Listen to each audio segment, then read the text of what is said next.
रूस और यूक्रेन के युद्ध को 1 महीने से अधिक हो चुका है। कहाँ तो दुनिया सोचती थी और रूस भी यही सोचता था कि मेरे जैसे महाशक्तिशाली देश के सामने छोटा सा यूक्रेन 2 दिन भी नहीं टिक पाएगा। पर आज देखिए, वहाँ के राष्ट्रपति ज़ेलेंस्की और वहाँ की जनता ने क्या जज्बा दिखाया है।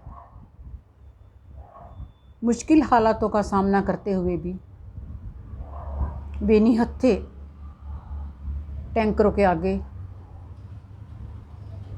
खड़े हुए हैं, डटे हुए हैं, बिल्कुल निहत्थे हैं। उनके पास कोई भी हथियार नहीं है। ये कल कीवी की एक रिपोर्टर बता रही थी कि जब मैं सुबह उठ के खिड़की खोलती हूँ तो खिड़की खोलते ही जो नज़ारा मुझे दिखाई देता है, मेरा दिल दहशत से भर जाता है और मैं सोचती हूँ कहीं कोई मिसाइल आके ना गिरे। हम मौत के साए में जी रहे हैं।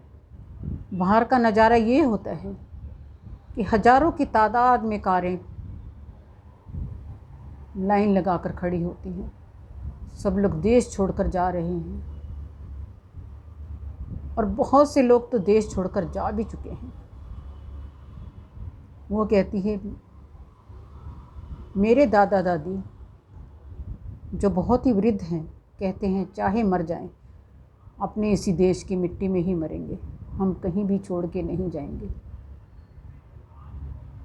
नमस्कार, आप सबका बहुत बहुत स्वागत है मेरे इस ब्लॉग में। मैं आशा करती हूँ आप सब अपने परिवार वालों के साथ खुश होंगे। ज़ेलेंस्की की बहादुरी कहिए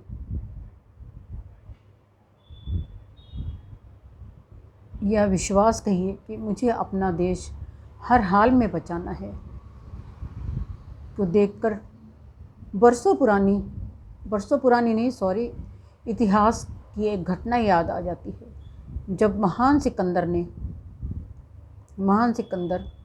ने हमारे देश पर आक्रमण किया था। वो दुनिया में सारे देशों को जीतता हुआ हमारे देश आया था। उसे विश्व विजेता भी कहा जाता है। बहादुर तो बहुत ही था, साहसी था, पर बहुत ही लालची था। धन दौलत के लालच ने उसे क्रूर भी बना दिया था। खूब धन दौलत इकट्ठा कर ली थी। हमारे देश में एक छोटा सा राज्य था जिसका राजा पोरस था। उसने पोरस पर आक्रमण किया। पोरस ने भी बहुत निर्भीकता से उसके साथ युद्ध लड़ा, पर पोरस की सेना सिकंदर की सेना के आगे ठहर ना पाई और सिकंदर अपना देश हार गया। पोरस अपना देश हार गया। तो पोरस को पकड़कर सिकंदर के सिपाही उसके दरबार में लेकर आए।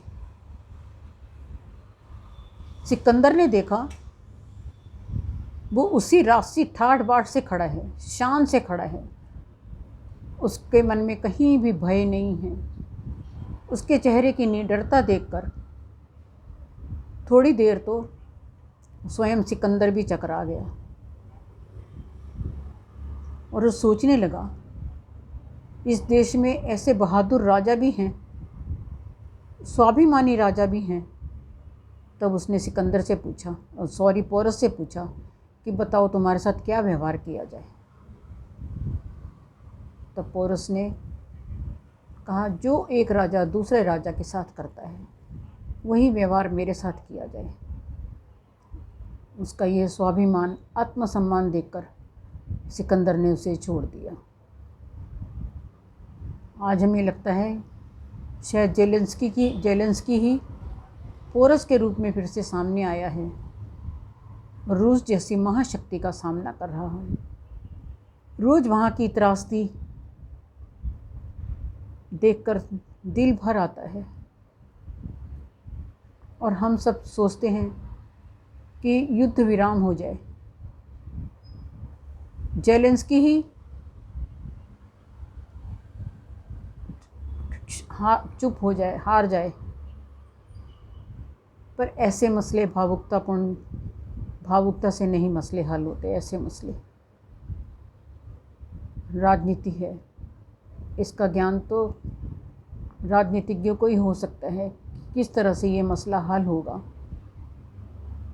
ईश्वर से प्रार्थना करते हैं कि ये मसला हल हो और वहाँ की जनता चैन की सांस ले पाए। अपनों को जो खोया है उससे भूलना तो नामुमकिन है। जो कुछ उनका नुकसान हुआ है वो भी नामुमकिन है। ऐसा नहीं है कि रूस का नुकसान नहीं हुआ है, रूस का भी बहुत नुकसान हुआ है, दोनों देशों का नुकसान हुआ है। पर इस नुकसान की सबसे बड़ी तकलीफ़ है वो जनता उठा रही है। धन्यवाद। मैं आशा करती हूँ आपको मेरा ये छोटा सा ब्लॉग पसंद आया होगा। पसंद आया तो कृपया लाइक करें, शेयर करें और सब्सक्राइब तो अवश्य ही करें। धन्यवाद।